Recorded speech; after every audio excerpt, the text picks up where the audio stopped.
Boinchi station থেকে আমরা চলে এসেছি আজকে বেলা শেষে বৃদ্ধাশ্রম, যেটা একদম বিনামূল্যের বৃদ্ধাশ্রম। এখানে যে আবাসিকরা আছেন তাদের সঙ্গে কথা বলে আপনাদের জানাবো ওনারা কেমন আছেন।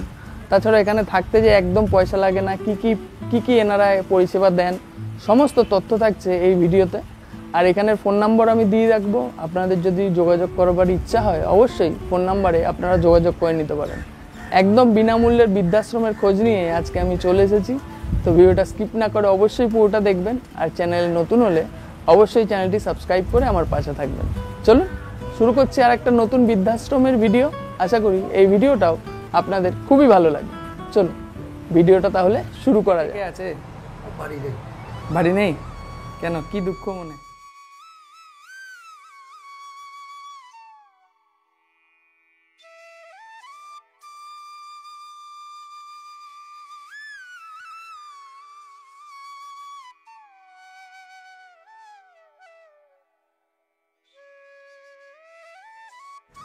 আমারও অবশ্য মন খারাপ হয় না, আছে ভাইপোরা ভাই আসে বৌমা। আপনাদের এখন মাসে কত টাকা করে দিতে হচ্ছে? কিচ্ছু না, একদম বিনামূল্যে থাকেন। বিনামূল্যের জন্যই তো এখানে আসা। কিভাবে আপনারা পৌঁছাতে পারবেন এই বেলা শেষে বৃদ্ধাশ্রমে সেটা আগে আপনাদের আমি বলে দিই। আপনারা মেন লাইন বর্ধমান লোকালে উঠে যাবেন হাওড়া থেকে। উঠে আপনাদের নামতে হবে বইচি স্টেশনে। সময় লাগবে 1 থেকে 1.5 ঘন্টা, আর আপনাদের ট্রেনে ভাড়া লাগবে 15 টাকা প্রতিজন। দেখতে থাকুন, একদম বিনামূল্যের বৃদ্ধাশ্রম কিন্তু এটা। তো সেই রকমই আমরা সকাল সকাল পৌঁছে গেলাম বইচি স্টেশনে। দেখতে পাচ্ছেন এটাই হলো বইচি স্টেশন।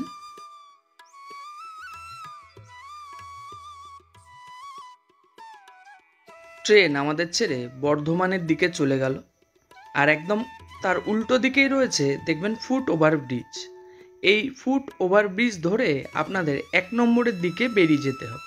ট্রেন সাধারণত আপনাদের 3 নম্বরের দিকে নামাবে। দেখতে পাচ্ছেন এই ফুট ওভারব্রিজ ধরে আমরা একদম 1 নম্বরের দিক থেকে বেরিয়ে আসলাম। এটি হলো বইচি স্টেশনের বাইরের দৃশ্য। দেখতে পাচ্ছেন এই রাস্তা ধরে একটুখানি সামনের দিকে এগিয়ে গেলেই দেখবেন অনেক টোটো দাঁড়িয়ে আছে। এই টোটো ধরে আপনাদের যেতে হবে তালার মোড়ে। টোটো ভাড়া লাগবে 25 টাকা প্রতিজন, কিংবা আপনারা এখান থেকে টোটো ধরে চলে যেতে পারেন ডিবিসি ক্যানেল মোড়ে। সেখান থেকে বাস ধরেও আপনারা তালার মোড়ে চলে যেতে পারেন। তো আমরা একদম টোটো নিয়েই পৌঁছে যাওয়ার চেষ্টা করলাম বেলা শেষে বৃদ্ধাশ্রমে উদ্দেশ্যে। তার জন্য আমরা পৌঁছে যাব এবার তালার মোড়ে। এই মোড়টার নামই তালার মোড়। এই যে গাড়িটা ট্র্যাক্টরটা যেদিকে ঢুকে গেল, এই রাস্তা দিয়ে চলে আসলে এখানে দেখতে পাবেন অনেক অটো দাঁড়িয়ে আছে। দেবীপুরের অটো ধরে আপনারা বলবেন বেলা শেষে বৃদ্ধাশ্রমে যাব, তাহলেই একদম রোডের ওপরেই রয়েছে এই বৃদ্ধাশ্রম। এইখানে আপনাদের কিন্তু ওনারা নামিয়ে দেবেন, আর আমরা পৌঁছে গেলাম বেলা শেষে বৃদ্ধাশ্রমে।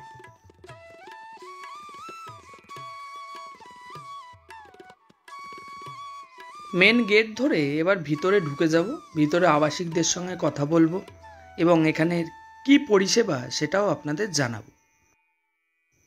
এই বৃদ্ধাশ্রমটি মূলত 3 তলা, নিচের তলায় এবং ফার্স্ট ফ্লোরে রয়েছে বৃদ্ধাশ্রম। একদম ওপরের ফ্লোরে রান্নাবান্না করা হয় এই বৃদ্ধদের জন্য। এটি হলো একটি রুম। দেখতে পাচ্ছেন 6 জন এখানে বৃদ্ধ থাকেন। বৃদ্ধ এবং বৃদ্ধা দুজনেই কিন্তু এখানে থাকতে পারবেন। দেখতে পাচ্ছেন এরম টাইপের রুম এখানে আপনারা যদি থাকেন তাহলে পাবেন একদম বিনামূল্যে। প্রত্যেক বেডের পাশেই ছোট ছোট মিটকেস টাইপের দেওয়া রয়েছে, যাতে আবাসিকরা এখানে তাদের প্রয়োজনীয় জিনিসপত্র রাখতে পারেন। আর এই রুমগুলোর সঙ্গেই রয়েছে অ্যাটাচ টয়লেট। এই বেলা শেষে বৃদ্ধাশ্রম বিভিন্ন সেবামূলক কাজের সঙ্গেও কিন্তু যুক্ত। এইখানে যিনি কর্ণধার আছেন প্রণববাবু, তার মুখ থেকে আপনাদের কিন্তু আমি পুরোটা শোনাবো। তার আগে এইখানে যে আবাসিকরা থাকেন তাদের কাছ থেকেও কিছু তথ্য এই বেলা শেষে বৃদ্ধাশ্রম সম্বন্ধে আপনাদের আমি জানাচ্ছি। সঙ্গে থাকুন।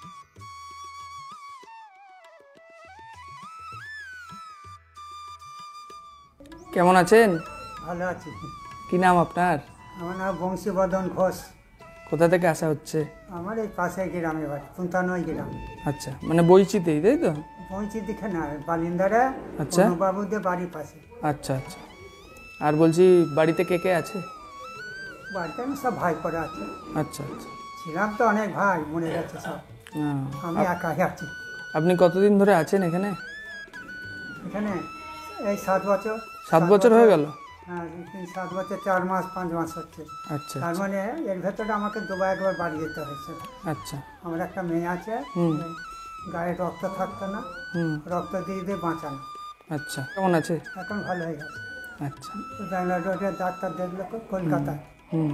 তখন তো আর নিয়ে যাওয়া যাবে না, ট্রেন বাস বন্ধ লকডাউনে, হ্যাঁ হ্যাঁ হ্যাঁ। তখন কলকাতায় নিয়ে গিয়ে দেখানো হয়। আচ্ছা কলকাতায় যে গাড়িগুলো দাঁড়ায় না, ও ভর্তি করেছিল। আচ্ছা। এখানে কেমন আছেন? এখানে খুব ভালো আছে। তো আপনারা সকাল দিয়ে কি কি করেন এখানে? আমাদের এখানে কিচ্ছু করতে হয় না। আচ্ছা। জামা প্যান্ট ধোয়ার লোকও আছে কি, নাকি আর এগুলো লোক আছে, আমরা নিজেরাই করি, আচ্ছা। নিজেরা পারি এখন করি। এখানে থাকতে কত টাকা লাগে আপনাদের? কোনো টাকাই লাগে না, 1 পয়সা লাগে না? 1 পয়সা না। আচ্ছা। আর তাহলে খাওয়া দাওয়া কি দেয় খাওয়া দাওয়া খুব ভালো। বলেন একটু, সকাল দিয়ে শুনি। সকালে চা বিস্কুট, কটার সময়? ওই 7টা 7:30। আচ্ছা, সকালে চা বিস্কুট, তারপর তারপরে এই তো তরকারি আর মুড়ি, কটার সময়? এই 9:30 9টা। 9:30টার সময় ব্রেকফাস্ট, তরকারি আর মুড়ি, তারপর তারপরে আবার ভাত হবে, কটার সময় দেবে? ওই 1টার মধ্যেও হতে পারে, 1:20তেও হবে। আচ্ছা, হলে কি কি দেয়? ভাত আর কি দেয়? ডাল ভাত, দুটো তরকারি হবে। হুম। আবার একদিন সপ্তাহে একদিন ডিম হয়, একদিন মাছ হয়। আচ্ছা শনিবারে মাছ হয়, বুধবারে ডিম হয়। আচ্ছা। আর এমনি খাওয়া দাওয়া খুবই ভালো। এটা হয়ে গেল দুপুরের খাওয়া দাওয়া। আর সন্ধ্যাবেলা? সন্ধ্যাবেলায় আবার বিকেলবেলা 4টে 4:30 5টার মধ্যে চা দিয়ে দেয়। হুম। আর রাত্রে রুটি তরকারি। রুটি তরকারি। ঘুগনি যাই হোক। হ্যাঁ হ্যাঁ। মানে ভালো আছেন? আর যদি কোনো শরীরে অসুবিধা হয়, ডাক্তার দেখানোর ব্যাপার এগুলো? এখানে দাদা করে বলা হয়, দাদা আসেন হুম এখানে খোঁজ খবর নেন, হুম কোনো বাবু হুম। যার যা শরীর খারাপ হয় ডাক্তারের কাছে নিয়ে যায়। এর জন্য মন খারাপ? না, এটা হলো মেন গেট। মেন গেট থেকে ঢুকেই এই সোজাসুজি হচ্ছে আপনারা রুমগুলো দেখতে পাবেন। এরকম পরপর পরপর রুম রয়েছে। এখানে বৃদ্ধরা রয়েছেন, আর এখানে বৃদ্ধারা রয়েছেন, আর এই সামনে রয়েছে ডাইনিং হল, তাই তো? ডাইনিং হল, এখানে বসে ওনারা খাওয়া দাওয়া করেন। টিভিও লাগানো আছে। টিভি চলে? চলে। আচ্ছা আচ্ছা এখন বললে আচ্ছা। হ্যাঁ বসবো। আমরা একটু ঘুরে ঘুরে দেখছি আপনারা কেমন আছেন না আছেন। খুবই ভালো আছে। আচ্ছা আচ্ছা। এইরকম ভাবে সোজাসুজি রুম। 6 জন থাকেন এখানে আপনারা, তাই তো? আচ্ছা। এই যে হলো রুম, তাই তো? প্রত্যেকের রুমের পাশে একটা, প্রত্যেকের বেডের পাশে একটা ছোট্ট করে মিড কেস টাইপের দেওয়া রয়েছে। মানে এখানে আপনাদের প্রয়োজনীয় জিনিসপত্রগুলো রাখেন, তাই তো? দিয়েছে এক জায়গা থেকে। আচ্ছা আচ্ছা আচ্ছা। এটা মানে গিফট করেছে সবাইকে একটা করে? সবাইকে একটা করে দিয়েছে। আচ্ছা আচ্ছা। যাক, মানে সহৃদয় ব্যক্তি তো এখনো আছে, যার জন্য টিকে আছে এইসব বৃদ্ধাশ্রম বা এটা হলো পুরো রুমটা। এখানে 6 জন ওনারা থাকছেন। আর এই সামনে সুন্দর ঠাকুর ঘর টাইপের করেছে, দেখতে পাচ্ছেন। পুজো দিচ্ছেন একজন। নমস্কার। পুজো দেওয়া হচ্ছে? হ্যাঁ, এই ঠাকুর সাজাই একটু। আচ্ছা আচ্ছা। বাহ, খুব সুন্দর লাগছে। সবাই মিলেমিশে আছেন তো? হ্যাঁ হ্যাঁ, সব মিলেমিশে আছে। আচ্ছা।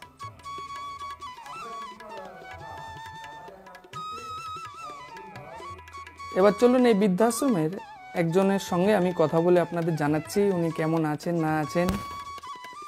নমস্কার, কি নাম আপনার? হেনা মজুমদার, আচ্ছা, হেনা মজুমদার। আপনি কোথা থেকে এসছেন? টালিগঞ্জ নাকতলা। হ্যাঁ, নাকতলা। গড়িয়ার মাঝখানে আমার বাড়ি, আচ্ছা আচ্ছা ঘর আর কি। আচ্ছা। কত বছর ধরে আছেন? এই 8 বছরে পড়লো। আচ্ছা, মানে প্রায় প্রথম থেকেই আছেন। এই যে এইখানের খবর আপনি কিভাবে পেলেন? সেই টালিগঞ্জ থেকে এসেছেন? ওই টালিগঞ্জ থেকে আসছি, যে আমার একজন রিলেটিভের হুম। কাছে পেলাম। আচ্ছা, খোঁজ পেয়ে আপনি এখানে হ্যাঁ, আসলেন। এইখানে মানে এখানে থাকতে আপনাদের এখন মাসে কত টাকা করে দিতে হচ্ছে? কিচ্ছু না, একদম বিনামূল্যে থাকেন? না, বিনামূল্যের যে নিচে এখানে আসা, আচ্ছা আচ্ছা আচ্ছা। আমরা কোথা থেকে দিব? একদম বিনামূল্যে থাকেন? হ্যাঁ। 1 টাকাও দিতে হয় না? না না, আচ্ছা ডাক্তার দেখানো, তারপর ওষুধপত্র সব কিছু। তারপর যদি ভাইকে একটু আবদার করে বলি যে ভাই একটু তেলে ভাজা খেতে ইচ্ছে করছে, হুম। দিয়ে দেয় সমর্থ অনুযায়ী। আচ্ছা। আমরা চাহিদা কম, কেননা চাহিদা করবো কি করে বলো? একটা আশ্রম চালাতে কত টাকা লাগে, হ্যাঁ। লোকটা তাও সাহস করে রাখছে আমাকে। টোটাল কতজন আছেন আপনারা এখানে এখন সব মিলিয়ে? মানে 22 জন 23 জন, আরো একজন তো আসছে, 22 জন 22 জন আছে। এখন বর্তমানে। আচ্ছা, সকাল থেকে কি কি করা হয়? ঘুম থেকে উঠে? আমাদের চা পর্যন্ত দিয়ে যায়, নিজের কাজটুকু করি। আচ্ছা, হ্যাঁ নিজের কাজ বলতে যে এই যে- কাপড় জামা ধোয়া এগুলো? হ্যাঁ, আচ্ছা যারা পারে করে। আচ্ছা, যারা না পারে তাদের জন্য লোক আছে? তাদের জন্য এখন লোক নেই, আচ্ছা, মানে লোক থাকে আর কি। থাকে। ওদের বললে করে দিবে, যে পারে না একদম হুম। তাদের বললেই করে দিবে। আচ্ছা, সকালবেলা উঠে যে আপনারা কি খাওয়া দাওয়া কি দেয়? বিনামূল্যে বৃদ্ধাশ্রম তো, অনেকের মনে সন্দেহ আছে বিনামূল্যে তার মানে অত ভালো পরিষেবা নয়, এরকম কি কোনো ব্যাপার আছে এখানে? না না, বলুন তাহলে সকাল দিয়ে কি কি দেওয়া হয় এখানে পরিষেবা খাওয়া দাওয়া? মুড়ি তরকারি, কটার সময়? আলুর তরকারি, সেটা 9টার মধ্যে দেয়। আচ্ছা, একদম সকালে চা বিস্কুট? 9:30 এরকম দিয়ে দেয়, এই বেশি। একদম সকালে চা বিস্কুট চা বিস্কুট, 7টায়? হ্যাঁ। তারপর 9টার সময় মুড়ি তরকারি। আচ্ছা, হলো। তারপর? যদি কেউ খাওয়াতে আসে হুম। তারা আবার যা দেয় তাই খাই। আচ্ছা, দুপুরবেলা? দুপুরবেলা ওইখানে এই সবজি ভাতই বেশি হয়, আচ্ছা। সপ্তাহে যা পারে আর কি, হুম হুম হুম। চেষ্টা করেন ওনারা আচ্ছা। ভালো দিতে, সমর্থ অনুযায়ী তো দিবে। হুম হুম। তারপর বিকালবেলা? বিকালবেলা এখন চা বিস্কুট, চাই শুধু দেয়। আচ্ছা, তারপর রাতে? রাতে তোমার রুটি তরকারি আচ্ছা, যা হয়। ভালো আছেন তো সেটা আগে বলুন। খুবই ভালো। বাড়িতে কে কে আছে? ছেলে ছেলে নেই এখন, আচ্ছা, বউ আছে, নাতি। ছেলে কোথায়? ছেলে মারা গেছে। আচ্ছা, বাড়ির জন্য মন খারাপ হয়? হবেই তো ভাই, তোমাকে নাতি তুলে দেখলাম, হবে না? নিজস্ব একটা চালার মায়া মমতা থাকে তো। খাবো কোথায় বলো? চালা আছে আমার, কিন্তু খাওয়ার জায়গা কোথায়? বৌমা দেখে না? বৌমা কি করবে? বৌমা ওই যন্ত্রণার জন্য না এরকম করে। বৌমা কি করে? বৌমা এখন কিছুই করে না। তার জন্য আপনি এখানে চলে এসেছেন। যাক, মনের দুঃখ তো সবারই রয়েছে কিছু না কিছু। তো ভালো আছেন তো এখানে থেকে? খুবই ভালো। এখানে কে দেখ? দেখেও বুঝতে পারছি। হ্যাঁ, এখানে মানে এই যে পরিষেবাটা দিচ্ছেন ওনার নাম কি? প্রণব রায়। আচ্ছা, মানে উনি আপনাদের কাছে একদম ভগবান তুল্য, তাই তো? হ্যাঁ হ্যাঁ, আচ্ছা, যাক, খুব ভালো আছেন, দেখে ভালো লাগলো। আমি ভাই করেই ডাকি, হুম। ভাইয়ের সংসারেই আছি। আচ্ছা, ঠিক আছে, নমস্কার। হ্যাঁ। এই বেলা শেষে বৃদ্ধাশ্রম, এই বিনামূল্যের বৃদ্ধাশ্রমটি চালাচ্ছেন প্রণব রায় মহাশয়। তাকে অসংখ্য ধন্যবাদ এরকম একটা মহৎ কাজ করবার জন্য। আর আপনারাও যদি এই বৃদ্ধাশ্রমে কোনো রকম সাহায্য করতে চান অবশ্যই ওনার সঙ্গে যোগাযোগ করে নেবেন। আর আপনারা যদি এখানে জন্মদিন বা যে কোনো অনুষ্ঠান আপনারা পালন করতে চান সেটাও আপনারা এখানে এসে করতে পারবেন। এনাদের সঙ্গে একটা দিন আপনারা কাটিয়েও যেতে পারবেন। তার জন্য প্রণববাবুর সঙ্গে একটু আপনারা যোগাযোগ করে নেবেন আগে, তাহলেই হবে। মেন গেটের সামনে সিঁড়ি ধরে এবার আমরা দোতলায় উঠে যাব। দোতলায়ও রয়েছে কটা রুম, সেখানেও রয়েছেন কিছু বৃদ্ধ বৃদ্ধারা। চলুন সেখানে গিয়েও আপনাদের দেখাই।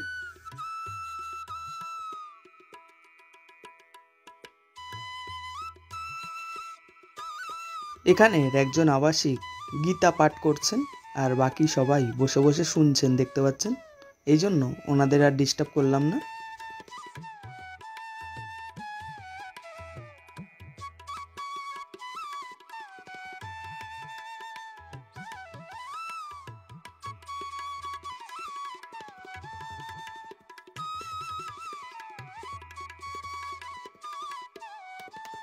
এই করিডোর বরাবর সোজা চলে আসলে এটা হলো দোতলার ডাইনিং।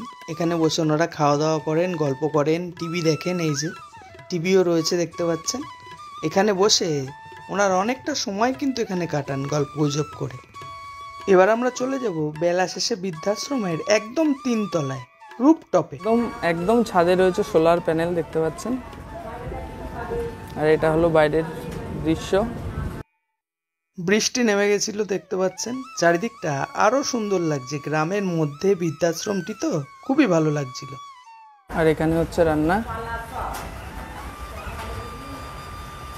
বান্না হচ্ছে নাকি? কি রান্না হচ্ছে?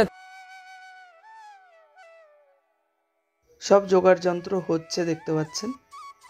আজকে আবাসিকরা যেগুলো খাবেন আর কি, সেগুলোই তৈরি করা হচ্ছে। দুপুরের লাঞ্চ হচ্ছিল আমরা যখন গিয়েছিলাম। একদিকে কাটাকাটি চলছে আর একদিকে বাটনা বাটা চলছে দেখতে পাচ্ছেন। এখানে আবাসিকরা রয়েছেন 22 জন আর এনারা রয়েছেন 3 জন। 22 আর 3 25 জনের জন্য আজকে রান্নাবাড়া হচ্ছিল আর কি। আর বৃষ্টির জন্য আওয়াজটা খুবই জোরে হয়ে যাচ্ছিল। ইনি যেটা বলছেন সেটা শুনতে পাওয়া যাচ্ছিল না, তার জন্য আমি ভয়েস ওভার দিয়ে দিলাম। এবার যার মহৎ উদ্যোগে এই বৃদ্ধাশ্রম বেলা শেষে চলছে, সেই প্রণব রায়ের মুখ থেকে কিছু তথ্য আমি জানিয়ে দিচ্ছি আপনাদের। মন দিয়ে শুনে নেবেন এটা। আমার নাম প্রণব রায়। আপনাদের যে বৃদ্ধাশ্রমটা চালাচ্ছেন, বিনামূল্যের বৃদ্ধাশ্রমটা, তো এই আইডিয়াটা আপনারা কিভাবে শুরু করলেন?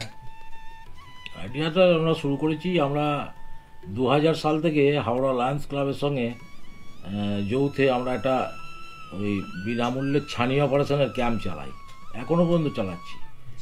প্রায় এ পর্যন্ত 15,000 মানুষের আমরা অপারেশন করিয়েছি হাওড়া লায়ন্সের মাধ্যমে। তো ওরা বিনা পয়সায় অপারেশনটা করতো, ওদের গাড়ি আসতো, নিয়ে যেত, অপারেশন করতো, থাকতো দুদিন, রুগীরা থাকতো, আবার পৌঁছে দিয়ে যেত। তাদের ওষুধ, চশমা, কালো চশমা সব ফ্রিতে দিত। তো গরিব মানুষই এখানে ক্যাম্পে আসতো। তো আমরা এই ক্যাম্পটা করতে গিয়ে দেখেছি 2000 সাল থেকে ওই গাড়ি করে 40 জন রুগী গেল, ফিরে এলো। ফিরে আসার পর ওই অনেকের বাড়ির লোক নিতে আসতো না। আমরা সন্ধ্যে পর্যন্ত অপেক্ষা করতাম, তাদের জিজ্ঞেস করতাম তোমার বাড়ির লোক আসবে? তোরা বলতে হ্যাঁ বাড়ির লোক আসবে, কিন্তু এসে পৌঁছাতো না। এরকম প্রতি ক্ষেপেতেই আমরা 3-4টে করে পেশেন্টের ক্ষেত্রে দেখতাম। 3-4টি বৃদ্ধা তাদেরকে বাড়ির লোক নিয়ে যেত না, মানে সম্পূর্ণ ফ্রিতে অপারেশন, ফ্রিতে ওষুধ, তাও নিয়ে যেত না। তো সেই তখন থেকে আমাদের মনে হয়েছিল যে এই বুড়ো বুড়িদের জন্য একটা কিছু করতে পারলে ভালো হয়। তো যাই হোক, ওটা ইচ্ছা ছিল, সদিচ্ছা থাকার জন্যই হয়তো ওপরওয়ালার দয়াতেই এটা করে ফেললাম। আমরা একটা বৃদ্ধাশ্রম তৈরি করলাম 2017 সালে।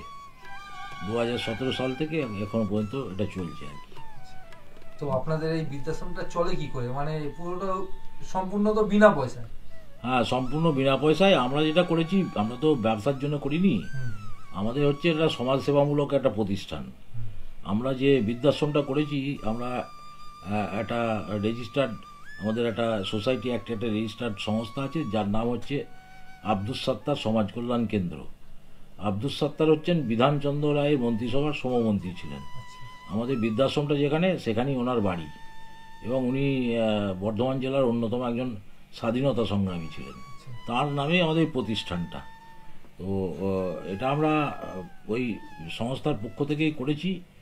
বিল্ডিংটা তৈরি হয়েছে সম্পূর্ণ এমপি ল্যাডের টাকা থেকে। আমাদের তৎকালীন এমপি সুনীল কুমার মণ্ডল দুক্ষেপে আমাদের প্রায় 45 লক্ষ টাকা দিয়েছিলেন। ওই দোতলা বিল্ডিংটা তৈরি হয়েছিল।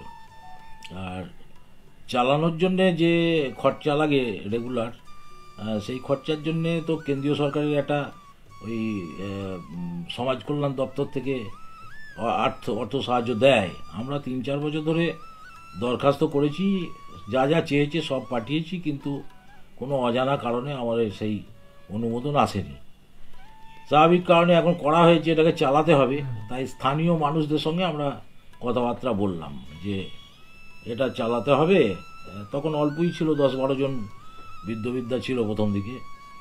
অনেকে এগিয়ে এলো, ভালো একটা প্রকল্প দেখে এগিয়ে এলো। তাদের সহযোগিতা নিয়েই চলছে। ওই কেউ আপনার মুদিখানার দোকানের মালটা কিনে দেয়, কেউ চালটা দেয়, কেউ আবার ওদের যে ওষুধের খরচা লাগে, হ্যাঁ, নিয়মিত সেই ওষুধের খরচাটা দেয়, হ্যাঁ, প্রত্যেকেই দিয়ে দেয়, কেউ ইলেকট্রিকের বিলটা দিয়ে দেয়। হ্যাঁ, এইভাবে ওই যারা কাজ করছে তাদের একটা সাম্মানিক দিতে হয়, মাইন্ডে নয় যদিও, অল্প স্বল্প দিই, সেটাও একজনা দিয়ে দেয়। এইভাবেই চলছে আর কি এখনো পর্যন্ত। সোলার সিস্টেম লাগানো আছে দেখলাম। সোলার সিস্টেমটা আমাদের এই সাংসদ সুনীল মণ্ডল, ওনার তো মেয়াদ শেষ হয়ে গেল, উনি যাওয়ার আগে আমাদের আবার 13.5 লক্ষ টাকা দিয়ে গেলেন, যে 13.5 লক্ষ টাকা ব্যয়ে আমাদের সোলার সিস্টেমটা তৈরি করা হয়েছে। এটা আমাদের একটা অনেক সুরাহা হলো আর কি। হ্যাঁ, কারণ 3 মাসে আমাদের 12-14 হাজার টাকার বিল উঠতো, সেটা এখন কমে গেল, কমে গিয়ে 3,000-3,500 টাকায় দাঁড়িয়েছে। এটা একটা অনেক সুরাহা হয়েছে। আচ্ছা, আপনাদের এই বৃদ্ধাশ্রমে এখন কজন আবাসিক থাকেন? এখন আমার 22 জন আছেন মোট। আচ্ছা আচ্ছা, 22 জন আছেন।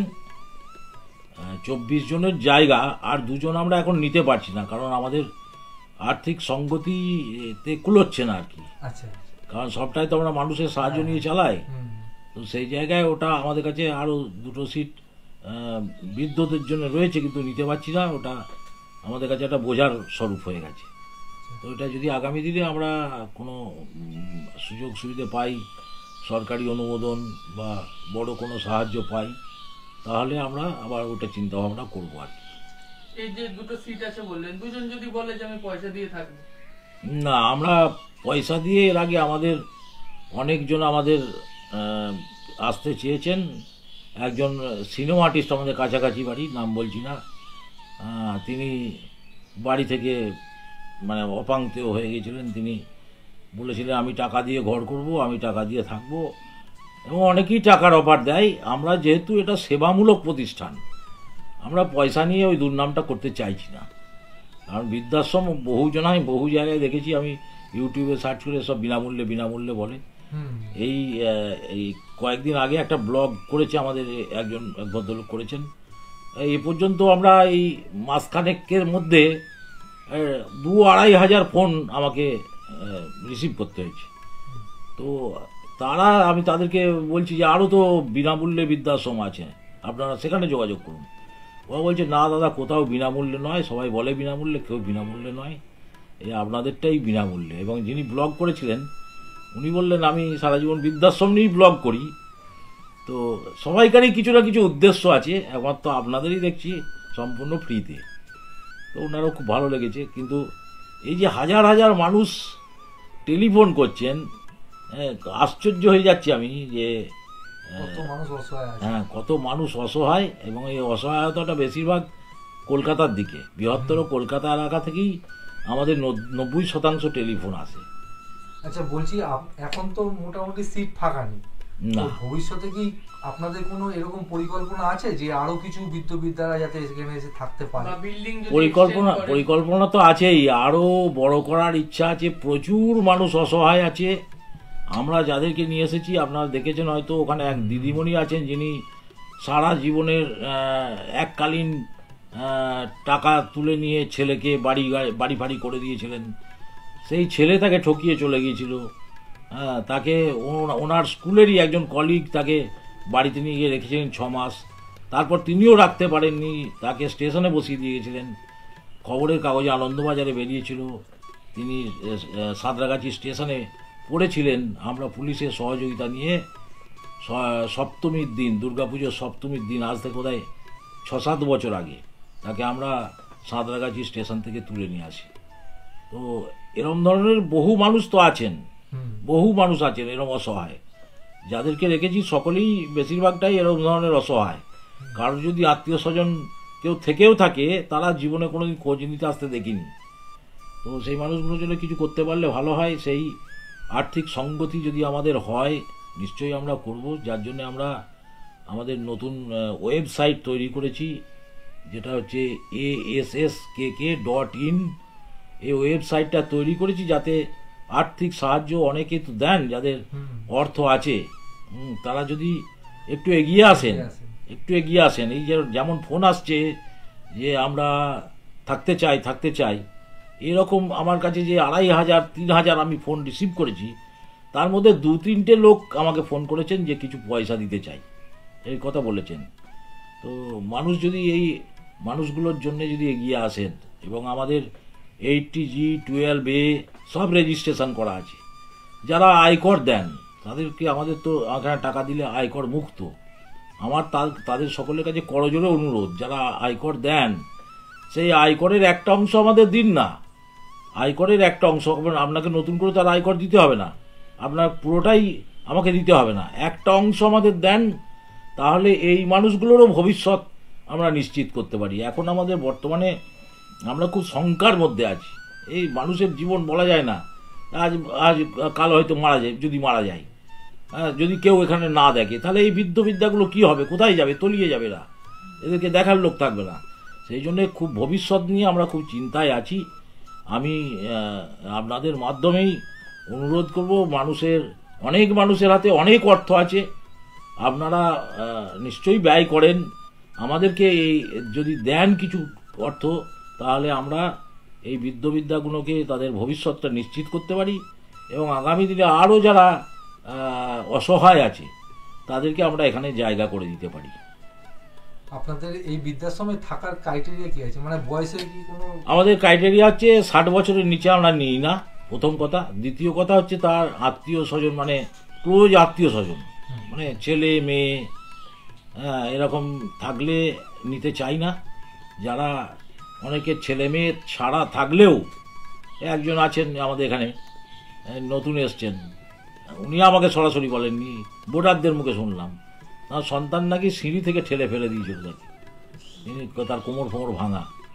ঠিক আছে, একজন ছিলেন তিনি মারা গেছেন, আমাদের কালনায় তার বাড়ি, তিনি তার ওই ঘরের বোর্ডারদের দেখিয়েছিলেন জামা খুলে, তার সন্তান বেল্ট খুলে তার পিঠে মেরেছে, ছোটা ছোটা দাগ কাল সেটে পড়ে আছে এখনো পর্যন্ত। তাহলে সন্তান থাকলেই যে তিনি ভালো থাকবেন তার কোনো মানে নেই। তো এই ধরনের মানুষগুলো, তাদেরকে একটু সেবা যত্ন একটু ভালো ইয়ের মধ্যে, স্বাচ্ছন্দ্যের মধ্যে যাতে রাখতে পারি, সেই জন্য চেষ্টা চালাচ্ছি। এটা একার পক্ষে তো সম্ভব নয়, একজন দুজন 5 জনের পক্ষে সম্ভব নয়। সমস্ত মানুষ যদি এগিয়ে আসেন, আমার সকলের কাছে অনুরোধ, যে যেমন পারবেন 100, 200, 500, 1000, 5000, 10,000, যে যেমন পারবেন সেটা দিলেই আমাদের কাছে অনেক হবে। আমরা তিল তিল করে ওটা একটা তাল করে ফেলতে পারবো, এবং ভবিষ্যতে এদের জীবনটাকে নিশ্চিত করতে পারবো। আচ্ছা দাদা, একটা লাস্ট প্রশ্ন ছিল।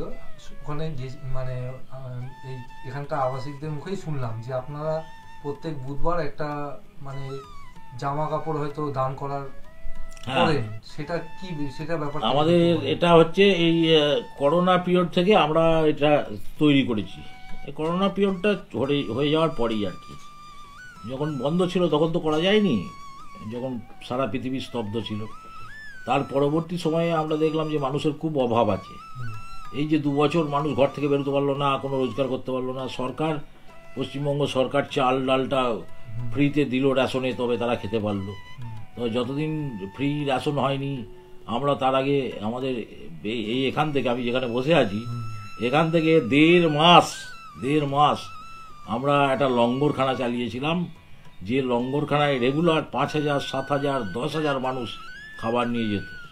মানুষের মধ্যে এমন পরিস্থিতি তৈরি হয়েছিল, এবং এই লকডাউনের পরেই আমরা ভাবলাম যে এই যে মানুষগুলো জামা কাপড় কিনতে পারছে না অর্থের অভাবে, তাদের জন্য কিছু করা যায় যদি, আমরা চিন্তা ভাবনা করলাম, এবং এলাকায় সমস্ত মানুষকে আবেদন করলাম যে যে সমস্ত জামা কাপড় আপনারা পরেন না, এখন তো মানুষের আর্থিক স্বাচ্ছন্দ্য অনেকটা হয়েছে।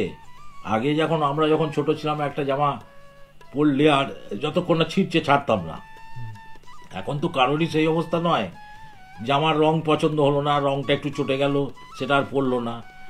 তো শাড়ি অনেকে, আমাদের মহিলারা তো, বিশেষত মধ্যবিত্ত পরিবারের মহিলারা তো আলমারির পর আলমারি ভর্তি করে রাখেন আপনার শাড়িতে। একটা শাড়ি জীবনে একবার পরতে পারবেন কিনা সন্দেহ, এত শাড়ি জমিয়ে রাখেন।